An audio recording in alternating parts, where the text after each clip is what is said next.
she was doing. Not to mention she could make it over the gallows, a Class 5 on the Colorado River with a 20-foot drop, as well as any of the guys. And for her, there was no payback better than the wide-eyed thrill and the yelps of exhilaration from a family being shot out of cartwheel with its 180-degree spin, to remind her of how much happier she was out here than back east behind a desk somewhere. In her skin-hugging neoprene vest and Oakley shades, her sun-streaked curly blonde hair up in a scrunchie, her blue eyes focused on the river up ahead, every day was a reminder that, for the time being at least, she'd made the right choice.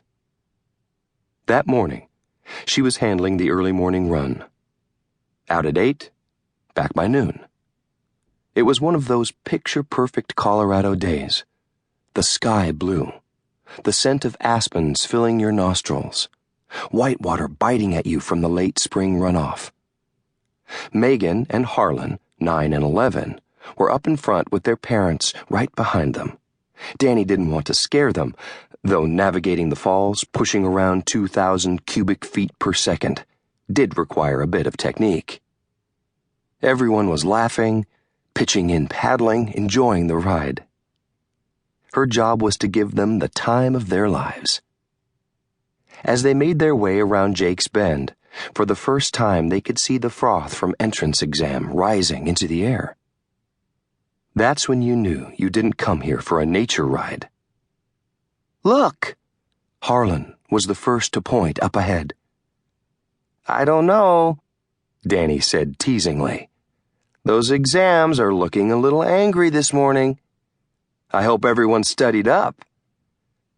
It was a bit of a performance, of course, to build the tension. The real trick was not letting them realize that. She always loved catching those first looks of anxiousness on everyone's faces about what lay ahead. "We may lose a few of you over the side," she said. "So remember what I said if you end up going in. Feet first, and not to struggle against the current. And if they got trapped in an eddy, to just relax, not fight it, and sooner or later it would pop you back out." Dani had to tell them all that, like a flight attendant pointing out the exits on a plane. But in 3 years of guiding, she hadn't had an incident yet. "You people on the left, I'm gonna need a little help today, okay? I need you to paddle like crazy as soon as I give the word. Otherwise, we won't make it through. You all up for that?" They all took hold of their paddles and responded with nods of determination. "We are." "Good," Dani said, maneuvering the raft on the left side of the rapids. "So what about us?" Steve, the retired salesman from Atlanta who was on the right, asked, with some disappointment. "Okay, you guys on the right? I didn't mean to leave you out." Dani held back, timing it perfectly as they reared, about to go over the first big dip. "All you have to do is just hold on for your lives." The froth kicked up, and the raft plunged about 5 feet as she traversed through the tricky S-curve at the top of entrance exam, a chute of 3 interlocking, swirling rapids. The large raft careened against a rock. Everyone screamed as they were thrown up and down out of their positions. "Okay, left side. Get ready," Dani warned. "We're gonna take on some big-time water in a second." The raft kicked sideways, bouncing up out of a hole like a rubber bath toy in a tub. "Now paddle, everyone! Paddle!"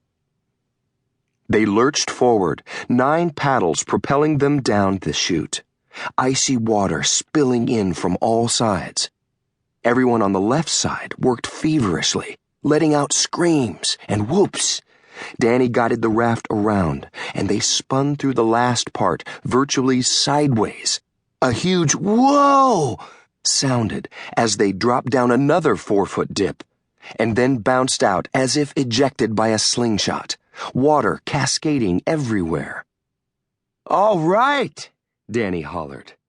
Everyone was screaming and drenched.